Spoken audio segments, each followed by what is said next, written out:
To join the channel here over on Subscribestar. Checked out the Odyssey and the BitChute. So Johnny Depp sends terminally ill boy a message from Captain Jack Sparrow. Yeah, I'll put his link in the description. You can find his channel. So Captain Jack Sparrow, the complex hero. So what happened was you got Johnny Depp playing the role of Captain Jack Sparrow, calling a kid. It's sort of a Make-A-Wish situation. The kid's got a YouTube channel, and due to Depp's help, got to 200,000 in like a few days. The kid's not well, and it's heartbreaking even to talk about it. But think about this. Depp visits kids in the hospital as the character of Captain Jack Sparrow because kids love the character in the Pirates of the Caribbean movie as well they should. That was, I think they made it, I saw the trilogy. It was just, when Disney made that trilogy, man, they knocked it out of the park. And that was in like, or before they took over Star Wars in 2015 when they came out with the first Star Wars. So people were expecting, oh, they're going to, like, this is Disney's, they're coming from Pirates of the Caribbean. Like, this wasn't that long ago. They're going to do something similar with Disney because they didn't like where Lucas was taking the direction. And, he was getting a little too Return of the Jedi with the Jar Jar being, we suck on a die type of stuff. And then you came out with Star Wars, Disney Star Wars. You're like, oh, this does not bode well. And you look at the Caribbean, it's like, what happened in this in-between time? It wasn't that long ago. But that's the new direction Disney wants to go in, and Disney probably sets the tone for a lot of Hollywood. But think about what it is for Depp, like what kind of emotional toll that takes. And for, there's a few other people in Hollywood who do this kind of stuff. But it also makes you look at the actors that do such nice things and then the actors that don't. And it makes you wonder why Hollywood in general doesn't do such things. Like, they don't have systems set up for this.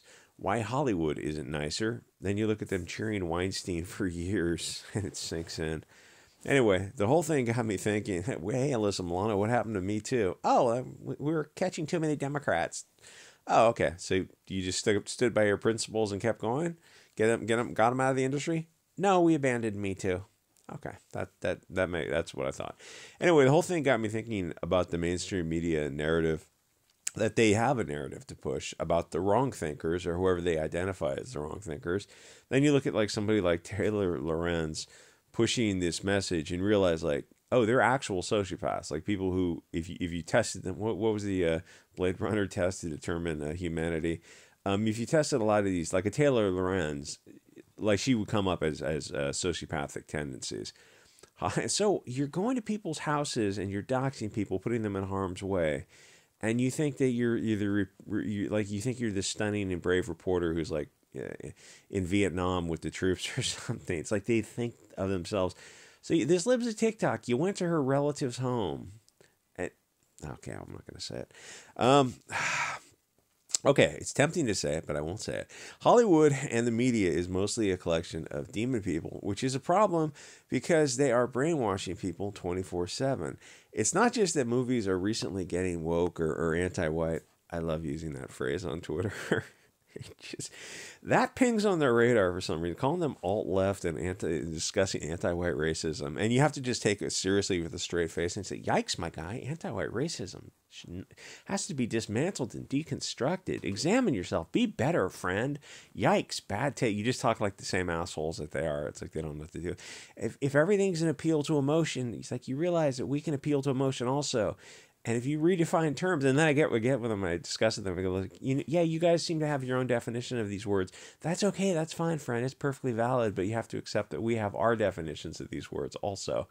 Because really, I mean, once you abandon logic and reason, you're, welcome to womanhood, you're on the level of everything's an appeal to emotion, if you can redefine definitions at will. I mean, no, obviously it doesn't go to a good place, but, it's going to go there regardless. So, it's not just that movies are recently getting woke. It's just that they're less subtle about it. This is who Hollywood is.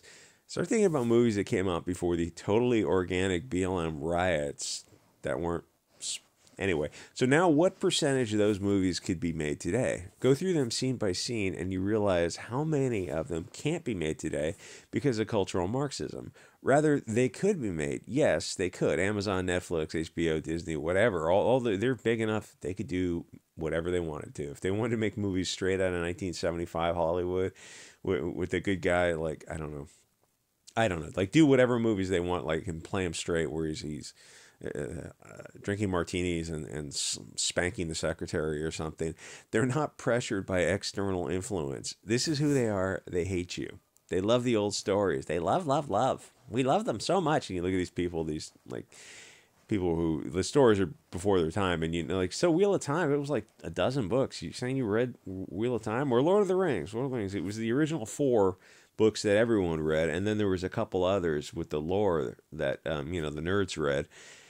You know, like so you read those books, and then you look at them like, you know, somebody what do you call the short version, the summary? Somebody presented me a summary of the books. Like you couldn't even read Lord of the Rings and The Hobbit, could you? It's like, or much less the Silmarillion, which I guess I can't blame them for that. You kind of got to be a fan. But Star Wars, Star Trek, like all these old stories. But then they loved them so much, but then they changed them, or they use the cultural Marx phrase of updating it for a modern audience, except that literally means that they don't love the original stories. They only love them for their ability to serve as vehicles for propaganda. That's it. They literally are Bolsheviks. Once you keep that framework in mind, everything makes sense. They use the IPs for their name recognition and then bait and switch with woke, blue-eyed man bad propaganda. That's why they bought the IPs in the first place. It also got me thinking about another concept, how characters in films cannot be complex because films are propaganda. But then I realized that you can't even make a video about it on YouTube because it's not politically correct to discuss it, which made me realize how controlled the narrative is by mainstream social media. What I mean is, in life, humans are complicated. In movies, since they have to serve as propaganda for globalist production companies, all characters have to be two-dimensional. Like, imagine a character coded hero, but had traits that weren't politically correct nowadays, which would be, you know, everything. Hollywood simply won't tell that story. That's just like, why is Hollywood not doing well post 2020 organic, totally organic 2020 BLM riots? Yeah, and it's definitely not doing well. And there's nothing on the horizon that's going to turn that around.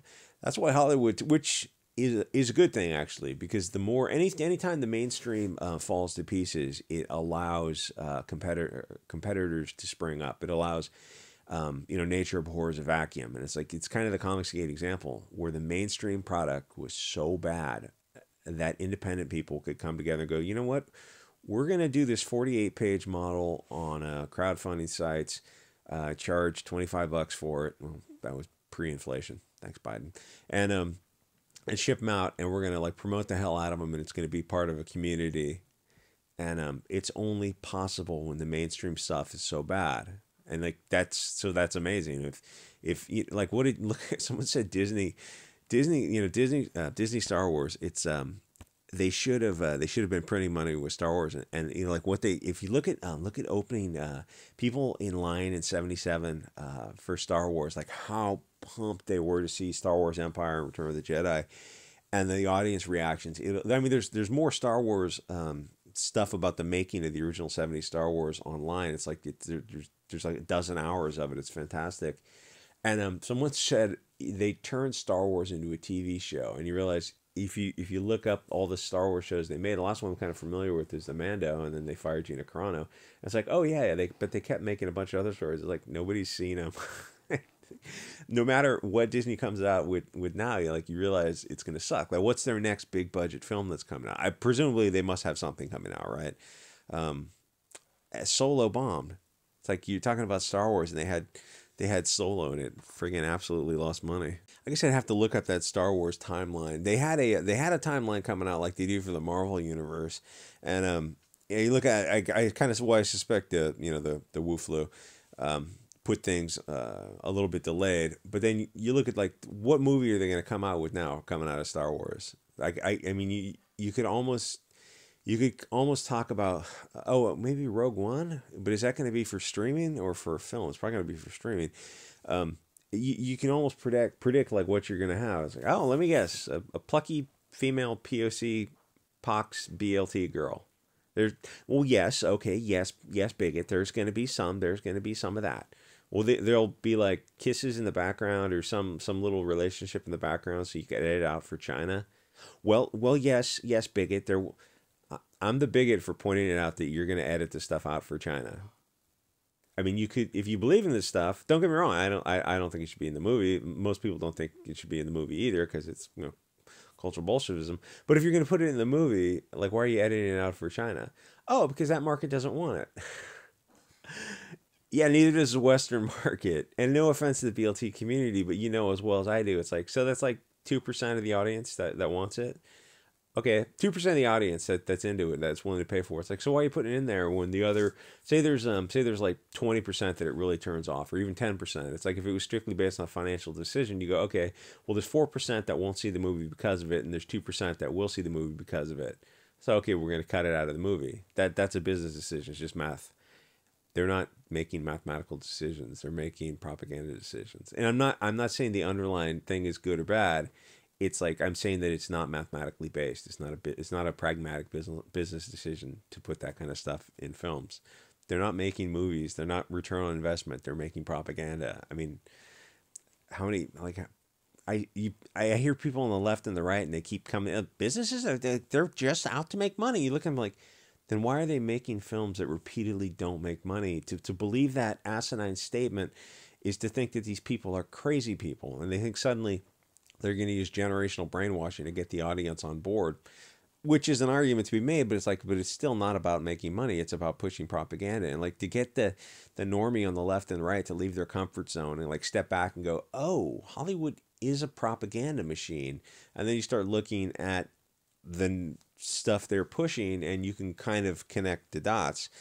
So anyway, that's why, don't say anything in comments, Hollywood tells globalist woke stories because the old true stories were nationalist tribal stories, and Hollywood has to reinforce the brainwashing. The concept of fighting the evil elvish outsiders is haram today because the hobbits must, you know what, I'll just say, I'll leave all that. I'll say everything is upside down in this Joker planet. But, you push the pendulum gets all that inertia, momentum, I don't know, builds up, right? It builds up, the spring builds up, and then the pendulum, eventually comes back.